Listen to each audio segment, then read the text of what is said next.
I told you not to throw metal around here. We're going to be late to work. Stop buggering about. I've been looking for a reason to follow up on the controversy surrounding Justin Roiland and the sudden implosion of his animation empire, and it made headlines when Adult Swim dropped him as the co-creator of Rick and Morty and the voices of both title characters. Likewise, Hulu following the same direction, dropping him from voicing Corvo in Solar Opposites. Which leads me into this video. Finally, we have news of the show's 4th season with a promotional teaser that actually does address the voice-related concerns. And it's honestly been a while since I've even tuned in for this show. I haven't even binged season 3 in full as of yet, but when I saw this teaser, it was enough to get me back into the series, and for sure a very unexpected direction for changing Corvo's voice, but an idea that encompasses the bombastic humor of Solar Opposites. And so in the teaser we see a very excited Terry celebrating his purchase of an original dartboard from the sitcom Cheers. He's advised that throwing metal around the house is not a good idea, but he still wants to hang up the dartboard, and against better judgment, he does this under the guise of whatever Corvo doesn't know won't hurt him, until Terry throws a dart that gets stuck in his neck.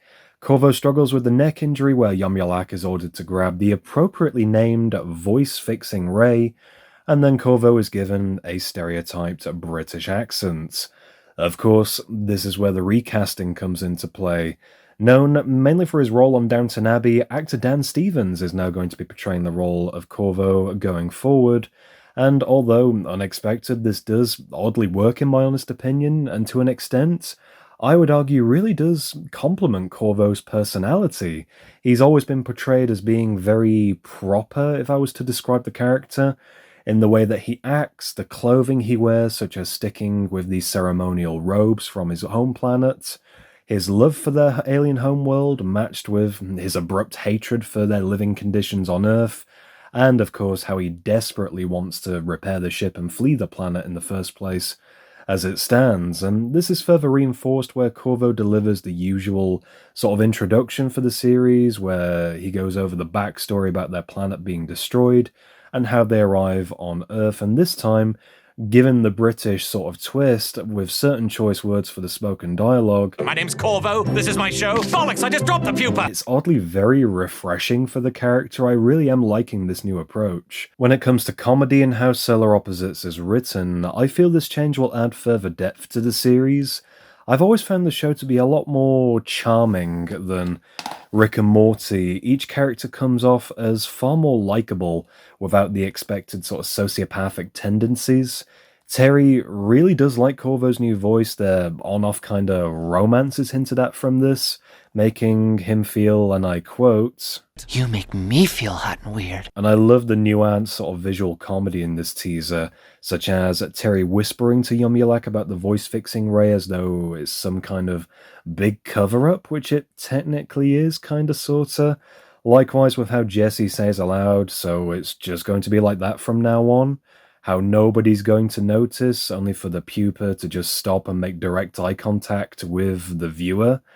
And I also love how they address the idea of Corvo's voice being different in flashbacks due to time-changing chronotons. Here and there, the show has delved into the past of the Solar Opposites characters.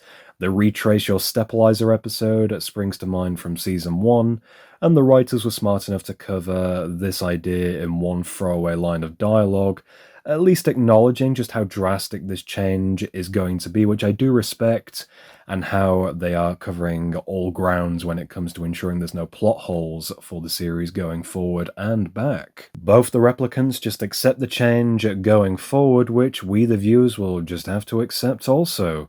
At first I was wondering if this would be kind of a one-time gag, maybe they'll somehow change Corvo's voice every few seasons just to make things more amusing. I don't know, there are countless possibilities, but it looks like this is going to be a permanent change. A recast is never easy for any TV show, and luckily with animation, it's so much easier to find a similar voiceover, but going in the complete opposite direction with this voice, it does work for me. It's a positive change. I look forward to seeing how Dan Stevens will handle the portrayal of this character. And with that said, Season 4 of Solar Opposites is set to premiere on August 14th, 2023, and to my knowledge the whole season should drop in full like with previous years. This time we have 11 episodes, and thankfully a 5th season has been confirmed and is still going ahead. And I genuinely thought this recast situation would have been damaging to the show. Luckily, it appears to be in safe hands with co-creator Mike McMahon and Josh Beisel, the producer, overseeing things.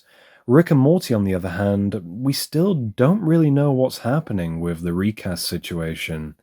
And with that in mind, addressing the general comments surrounding Justin Roiland and his career, I often see comments relating to how he was proven innocent in March 2023, therefore, why can't Adult Swim just hire him again? Well, it's not that simple, and from the rumblings that have surfaced about Roiland following the domestic assault charges, I don't think anybody will want to work with him anytime soon. If you aren't fully caught up with the events that were made public in January, you can check out my discussion video from when the news originally broke. But several months later, things are obviously progressing with Roiland completely separated from his animated projects, and everybody else is moving on, so why can't Roiland just be forgiven and added back to his shows? Well, even though in March the charges against him were dropped, there's still more to him that we don't really know all that much about to this day. He was found innocent due to insufficient evidence to incriminate him, and even though I have my issues with the modern mindset of guilty until proven innocent, and cancel culture, which is a regime, seems to kind of go hand in hand with that idea, there was apparently no substantial evidence to convict him, which is fair enough in this extent. But throughout the whole ordeal, Roiland was adamant on the domestic battery charges being false, hailing that the trial's outcome was justice when he was ruled innocent. But regardless of these events, there are still going to be people who are firm in their opinions on whether or not he is guilty, and I appreciate the correct procedures were followed, but for a lack of a better phrase, a lot of big reveals about Roiland came from these allegations being made public. Like I said before, we know very little about the following bits of information that have become topics for discussion, such as his inappropriate behavior in the workplace, such as allegations of sexual misconduct, playing with Nerf guns in the Rick and Morty writer's room, buying toys during working hours, driving remote control cars around the office, bringing his dogs in and parading them around the office for all to see, just being a complete disruption, complete nuisance, being difficult to work with, being somewhat dangerous to work with, arguably. I wonder if it's just maybe a success thing that's gotten to him, therefore he decided to express a more kind of eccentric personality type. Adding to the list of concerns, there is also the outright grotesque topic of him texting teenage girls inappropriate messages, which I'm genuinely surprised more information on that has not surfaced as of yet. I guess only time will tell. In short, the man has well and truly fucked his career, and I can't imagine him bouncing back from this anytime soon.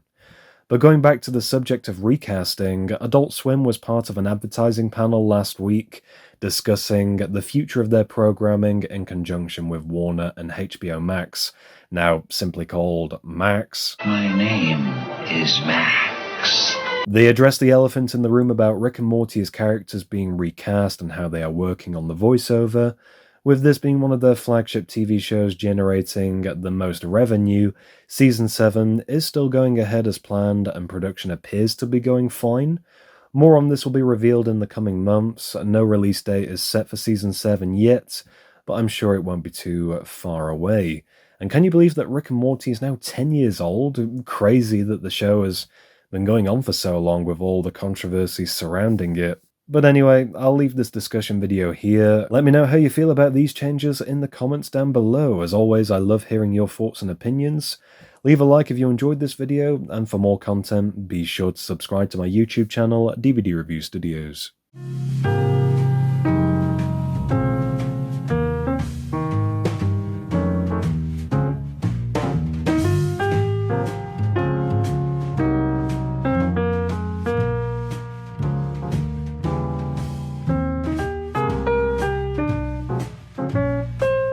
Are you threatening me?